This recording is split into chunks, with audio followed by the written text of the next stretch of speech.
Last night in Kabul, the United States ended 20 years of war in Afghanistan, the longest war in American history. I was not going to extend this forever war, and I was not extending a forever exit. The reality is that Joe Biden has been looking for a way out of Afghanistan for decades, and regardless of how ugly things get, he's not turning back.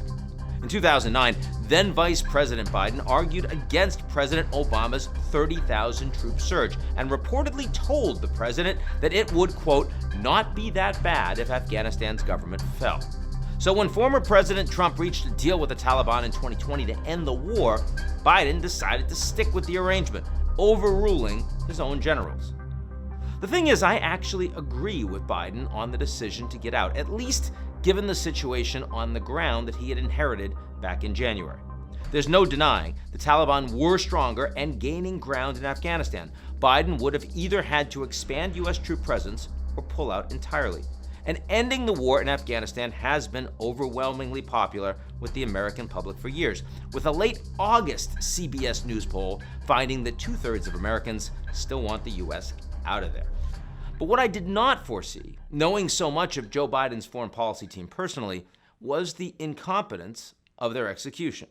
In that sense, the last few weeks have constituted the greatest foreign policy crisis for President Biden to date, and one that was largely self-imposed. 4 key failures led to this debacle. The first was a military and intelligence failure. U.S. intelligence agencies thought Kabul could hold off the Taliban for 2 to 3 years. Once the Taliban's offensive kicked into high gear, the intelligence assessment dropped to 2 to 3 days.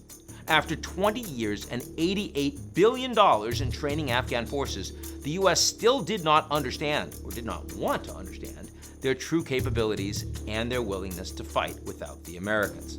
The second was a failure of coordination. The U.S. fought alongside allies in the coalition for 2 decades, but when the time came to pull the plug, Biden did so alone, both in making the decision, the announcement, the execution, and in the aftermath. Twin blasts and what the United States is calling a complex attack involving suicide bombers. Locals have told the reporters on the ground that the first explosion, in fact, resulted in complete panic. U.S. allies expected a different American attitude towards its friends, especially following 4 years of Trump's America First. The third was a planning failure.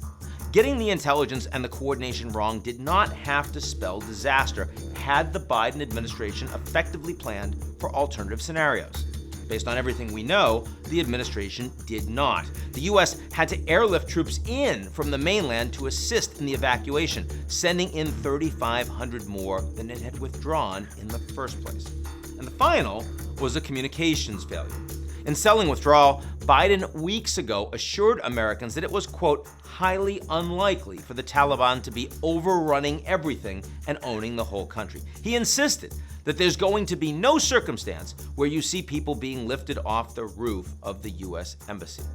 Yet as these predictions unraveled in real time, the administration pivoted to insisting that we have succeeded in Afghanistan. What should have been a tough but necessary decision became a debacle, opening Biden to charges from political opponents that he is personally responsible for the failed war, a ludicrous charge for a 20-year and $2 trillion failure, but one President Biden now partially owns. This is, of course, far more than a policy failure. To grasp what the Afghan people are going through now requires more empathy than ever, and as tens of thousands of them risk their lives to get on one of the last planes out of Kabul, millions more aren't going anywhere.